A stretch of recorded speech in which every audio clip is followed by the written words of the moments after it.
Hello everybody, welcome back to another video. I'm hoping you guys are all having a fantastic day. So in today's upload we'll be talking about several storm chances in the future as indicated by the title.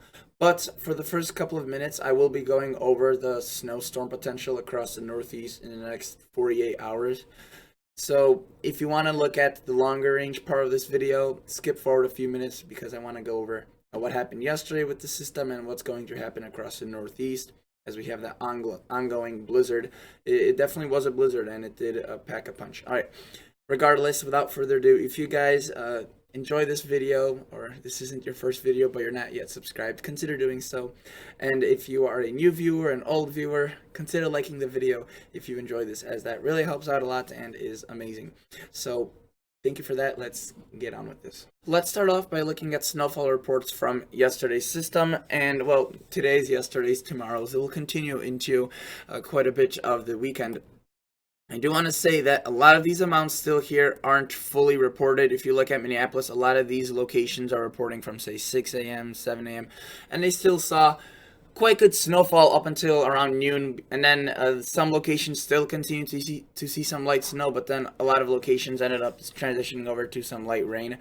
So that definitely didn't really add on a lot of accumulations.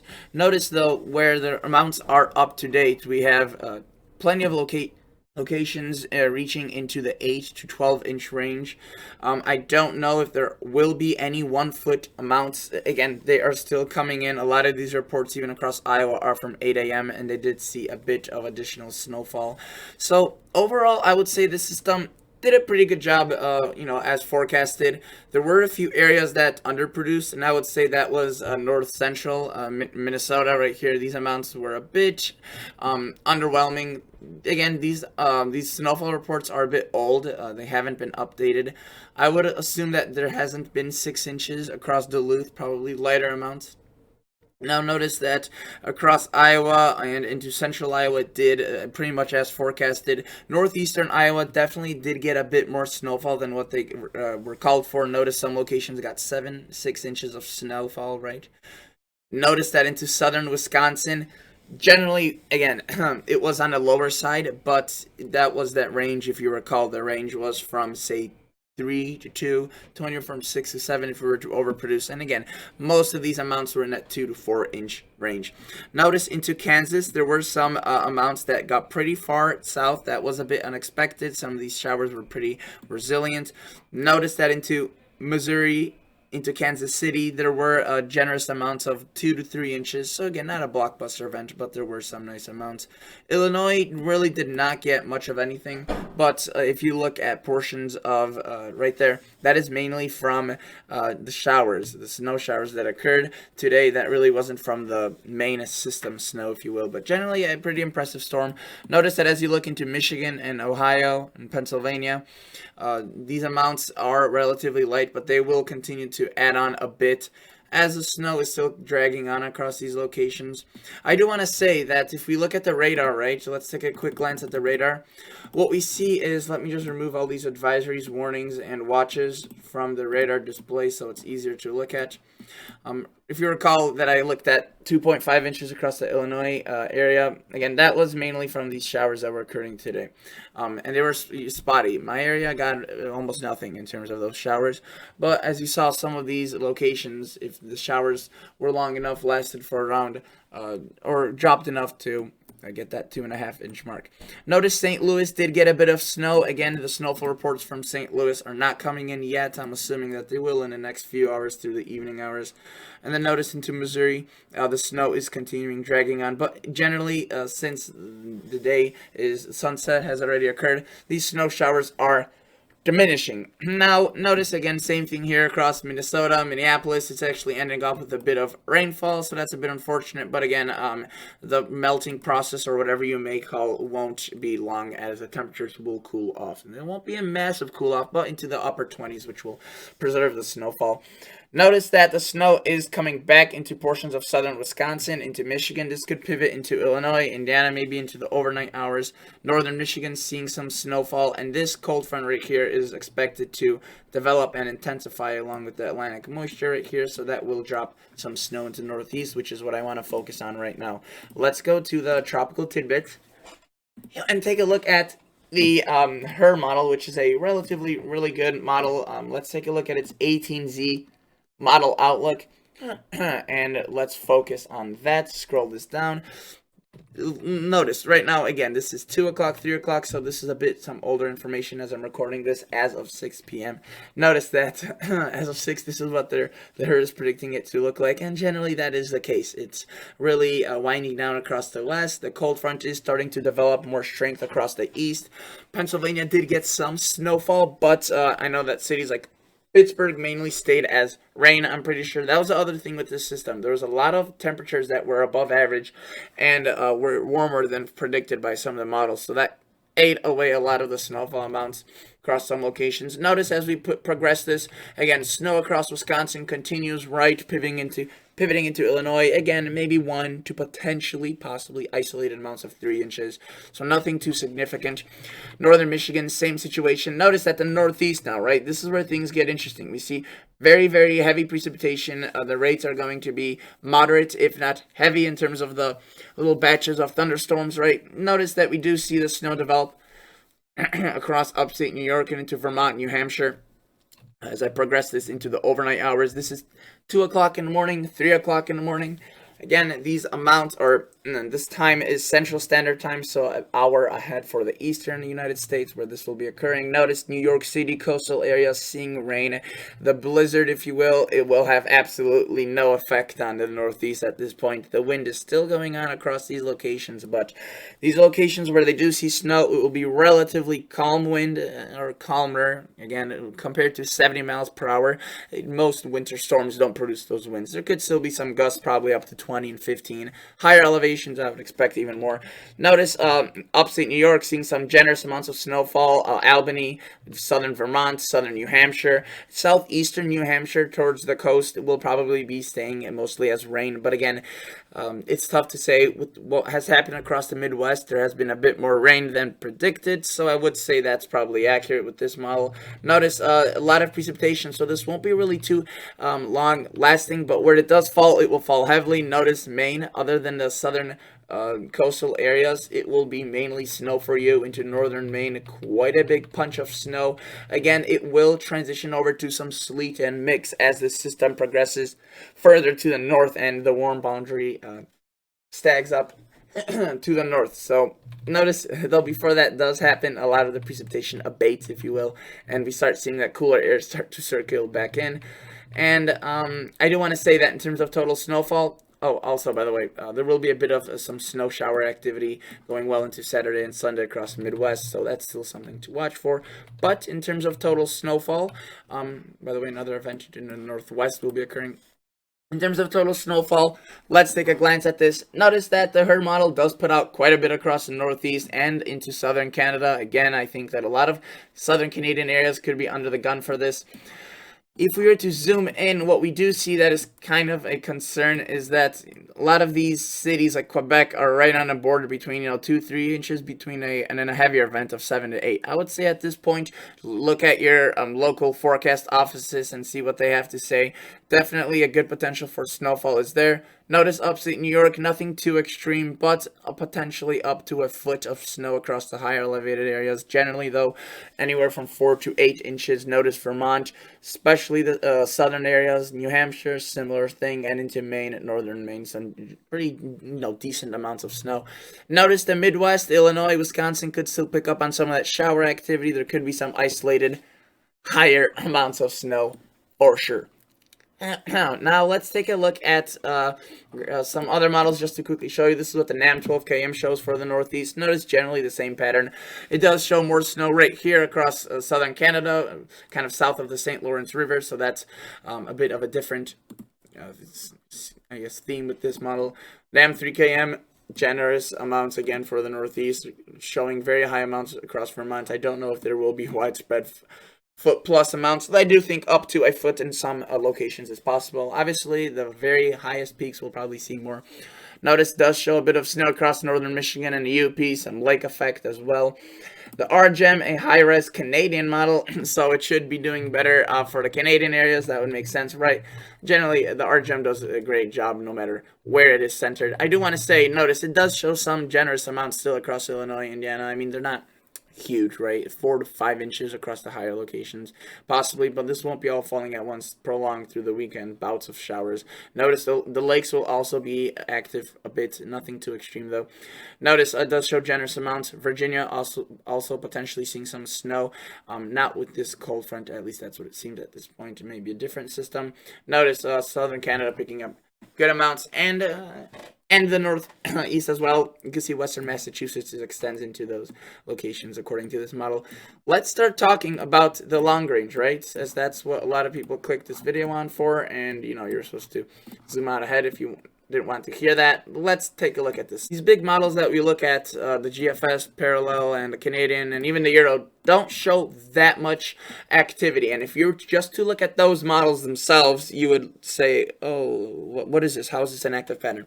The thing is that it's really today's model runs that don't show that much. Yesterday they were showing a lot. And if you look at the ensembles, which is, you know, almost 100 models cumulatively from all families, most of them show at least a moderate snowfall pattern across the United States, if not a very active one, and very few take a path like the GFS or the GFS Parallel.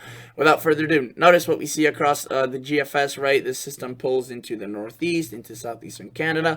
We do see those light bouts of showers and snow across the Midwest, which again may be a bit more impressive than the models show. The quantitative precip is not heavy, but the forcing and atmospheric support is on the impressive side, so a few inches more could be squeezed out across Illinois, Indiana, Ohio, Michigan, and notice that it doesn't really do much after that. The next system that could be a significant one, or potentially, is this thing right here. So you looking at this from the GFS perspective, you may be like, is this a joke? Like, I mean, seriously, this isn't even going to drop 1 inch anywhere. And yes, if you were just to look at the GFS, that's what you would assume. However, some models take, you can see right there, that low pressure right there, and from the southern United States, and phase these two things, and develop a potential threat across the eastern United States with this. A rather, one that could be not really ignored, right? Then we see another clipper coming by. That could also be of interest. Some models show something potentially bigger even than with that first little one. And then, so that's something to watch for. Again, GFS doesn't do much with it. Notice, I do want to say that with this upcoming pattern, there will be quite a bit of rain for Southern California, areas that don't typically see a lot of rain throughout the year. This is the wet season, so now they should be seeing that, and it seems like you would be. Notice, Arizona, New Mexico seeing mainly rain as it's going to be a warm pattern. And I do want to say that one thing a lot of models agree on is around that 200 or late 100 hour time of next weekend, pretty much, easier put. They are showing a big system, and almost every single model is showing a system that's big, but again, it's all over the place. The details are, again, crazy. But notice more rain into California, or snow for the upper elevations. Notice the west, Utah, right, Wyoming, with Arizona seeing some snow. That, again, this GFS pretty much shoots this down and doesn't really show much out of that. It does show a few systems that are more impressive, but again, nothing really compared to what the ensembles show. Total snowfall, you would see that it's rather sad. There are a few areas with some more decent amounts, but compared to the ensembles, it's sad. Trust me. I'll show you those in just a minute. Canadian does show a bit more impressive snow across Ohio, Indiana, Illinois, Michigan, Iowa, right, Kansas, Missouri. But again, it is still shooting down those early snow chances that are, you know, the high-res models like the NAM and RGEM still haven't picked up on because it's too far out. So a lot of things could still change. I'm not saying they will, but it's something noteworthy, right? Notice this is the Canadian, right? Passes through, shows that mid-weekend showers across, snow showers across the Midwest. We have that system right here that the GFS didn't do much with, right? Remember Tuesday time frame. Again, the Canadian doesn't do much really either. It does show this clipper right here, and notice it does a bit more with this, and this is something what more models support, especially with this first one, the second one. The first one right here, maybe that one will slide by, and it seems more and more likely it will. Notice more rain across California, but this clipper phases together with energy here, and look at that. If that were, you to occur a bit further onto the United States, that could be more of a significant system. Again, it's far out, 150 hours. That's relatively far out. And a lot of change could happen. But notice, like all models, I said in Ensembles, the Canadian supports this a bit better. It shows a pretty large system developing into Saturday of next weekend. Again, it pretty much shoots it down right away as it moves into the East Coast, right? And you're looking at this, you live in Pennsylvania, you're like, oh, darn it. Again, this is just one variation of probably hundreds of different types of models that show something completely else. Some show very heavy snow for the Northeast, some show heavy snow across the plains here, the southern plains, some across the northern plains. It's a lot of variation. Again, something we'll have to watch for. That's the Canadian. Let's move on with our other models, the GFS parallel, right? Take it back to hour 0. Here's our system, lots of precip, right? That weekend snow. We have our Tuesday system. Notice this model shows a bit more activity. Doesn't do much with it. However, it does, potentially bring a few inches into Illinois, Indiana, Ohio, and the Great Lakes. Look at that. That's the phasing of the system. The GFS parallel tries doing something, but it's just too far offshore and doesn't affect the United States, maybe Atlantic Canada. You can see right there. Notice, this is that big weekend snowstorm. GFS parallel doesn't do much with it. It's one of the weaker models. Takes another one and develops a new system on Tuesday. Very far out, but again, the trend is that it's active, but the GFS parallel doesn't formalize anything significant. And again, compared to the ensembles, it's rather pathetic, these amounts of snow. It's something that could happen for sure, but I just want to show you, a lot of people that go on websites like Tropical Tidbits and look at models like the GFS, Parallel, Canadian, would be deceived because, they're not showing anything too significant. But if you look at the ensembles, which you have to pay to get them, it's quite a different story. Let's take a look at the European, right? So this is the the noon run of the European model. Pretty new information. Notice develops that system across the Northeast. Shows generally the same situation as a lot of other models depict. Does show heavier snows south of St. Lawrence. As you recall, the HER model did not. I'm expecting some decent amounts there. Heavily leaning towards what the European is showing, and even the Canadian or GFS, rather than the high-res triple R, HRRR, the HER model, what I call it. Notice that we do see a bit of spin around into Illinois, right? This generally, though, quickly winds down. We do see bouts of showers into the weekend. Notice we do see a bit of snow across the Great Plains and into the Great Lakes. Nothing too significant. This is that Tuesday system, again, that the GFS and all other models didn't do much with. Again, European seemingly does nothing with it as well. It does try developing something right there, which could be noteworthy. And again, if this does a bit further on land, that could be our system to watch for. But it's this one that's more significant. Notice it has a lot of cold air. It's a clipper. A lot of it's moisture starved. But notice what this does do is drag a lot of precipitation up. And it doesn't really make anything super big out of this, the European. But it does show snow into Philadelphia, New York, Connecticut, Rhode Island, Boston. And it does intensify the system. And again, if this takes a different track, a different system, orientation, then we could see more snow across the Northeast. And some ensembles are even showing heavier snow across these locations. Regardless, that passes through. You can see the European, again, shows a lot of precip across the Southwest and West and organizes that big weekend system next week that a lot of models agree on. Notice, obviously, a different variation, completely different variation from the parallel or the Canadian, which showed it further to the south. So that's the European. In terms of total snowfall, let's take a glance at this, right? So this is through today into that tonight's system. Notice generous amounts. Showing up to a foot and a half across some of those locations. I wouldn't be surprised. Notice we do see a bit of snow across the Midwest. That system, first one tries to develop, it fails. Now we have that second one, which you could see drops a bit of snow into potentially Boston, maybe 3 to 4 inches, according to the European model as of now. Again, it's 150 hours out, rather far out. And this system is even further out, so the confidence is very low. It's just, whether or not it will occur in the first place. And we're still trying to figure out with this system. Notice snow for California, even the mountains very close to the larger cities, also seeing some snowfall. Let's take a look at these ensembles, right? So I've been spouting about these ensembles for a while, and let me show you what you guys want to see, right? All right, so EPS members. Let's take a look at this, and let's focus not on the system today, as we already went over that. Let's focus on not that Tuesday storm, really, as a lot of ensembles. Well, let's stop first at hour 126, right here, that first threat that a lot of models just dissipate. Notice generally it's the same trend with the ensembles. A few show a bit more snow inland, and again, if that were to occur, it could drop a few inches across Boston, the portions of Maine, Cape Cod, which would be impactful, but it's not going to be a blockbuster, it seems, for the United States. Maybe a bit more significant into Canada. Now let me just continue to run a lot of these models through here. Notice generally again, light snow even if it does occur. Now let's take it through with this second system. So that this is the phasing that a lot of models do or don't do. Notice this is just one interpretation. Let's leave it at hour 144. Again, this is around that Wednesday, Thursday time frame before that big weekend storm. Notice what a lot of ensembles do, right? So they vary so much that it looks as if it's completely different storms are showing. Look at this model showing relatively good snow across Michigan, and this is all at 1 hour, 144. So I'm moving here. It's not one model, but the different looks, the different kind of interpretations. And notice that if I were to run these models into the future, what we see is a lot of variation. This one's further to the west. This one's a bit more of a disorganized system.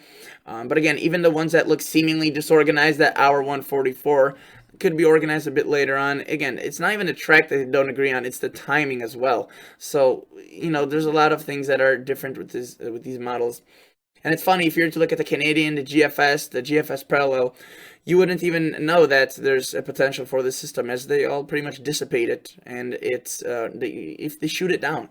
Notice, again, a lot of the ensembles are showing some sort of a system. Look at that. That's more of a clipper type. This one's more of a southern strengthening storm. Notice that it does end up producing a bit of snow into the northeast. A bit, again, quite a bit, actually. Let's push this forward, leave it at hour 156. Notice a lot of the models showing some sort of a system. Again, the timing is all over the place, but they are showing a system. And then regarding that big monster potentially next weekend, there is a lot of variation. Look at that. Let's leave it at hour 240. Notice they're showing some sort of a system. Some further to the west, south, north. I mean, this could be the system of the year, potentially, if this does occur as the ensembles show it. Again, I do get it. A lot of models show very strong systems very far out, and they intensify those needlessly. But the reason being why this could be such a strong system is because it will have support from the Gulf, from the west, from the Pacific, and there will be enough cold air for this to occur. Let's leave it at or this model, P38, and let's run it through. Notice where it gets this energy from. A ton across the west. Notice, look at that. Ton of precipitation across the west. The east, the Gulf, does start acting up, and look at that. I mean, it just delivers a massive system. Again, very odd shape and very many potential phases of this across the northeast. I mean, a classic beast of a winter storm. And then look at that, potentially evolving into some sort of a nor'easter. A lot of snow. And just to exemplify to you how much snow these models show, let's take a look at the EPS members. And let's just look at the 15-day snowfall outlook. I will show you potentially the GFS ensembles, but those are a bit more ugly to look at as their layout isn't as friendly. It's zoomed in, and then if it's not zoomed in, it's very zoomed out. And that finally loaded. There we go. Okay, their 15-day snowfall outlook. So not the precipitation anymore, but for some reason it's having troubles. Come on. There we go. All right, so this is the next 15 days what models show. Notice some are very northeast heavy, right? And I just want to say, for those wondering across the northeast, even if these several systems don't pan out, which chances are one of them at least does, February is a month for nor'easters. That's usually the month that is extremely active, and this is just through the end of January. Look at some of these amounts, potentially Pennsylvania, Virginia, New York, seeing widespread amounts of 17, 18, 19 inches. And this is not just limited to the Northeast. Look at the Midwest, Minnesota, North Dakota. You may be living across eastern Montana, those locations. Well, look at that. Potentially some ensembles show a very heavy event for you. So this is worth watching for, I would say, anyone across the United States. Again, look at that. Even the southern locations into portions of northern Alabama, Mississippi, Georgia, even into South Carolina, some models show some snow. Doesn't seem like there will be a significant threat, as most ensembles don't show that. But again, I mean, with the lack of confidence we have, look at that. More into Binghamton office that got slammed. Well, they're forecasting up to 40 inches in the next 15 days if those nor'easters pan out, especially if one or more of those show up. Notice the Midwest, again, very similar things. Kansas, Missouri, all in the threat for these very heavy snowstorms. And let me just run this through. Notice very, very heavy snow notes, right? So something we'll have to watch for and keep an eye on for. As of now, that is basically it for today's video, guys. Thank you so much for watching, and I'll catch you all guys on the next episode. See ya. Bye.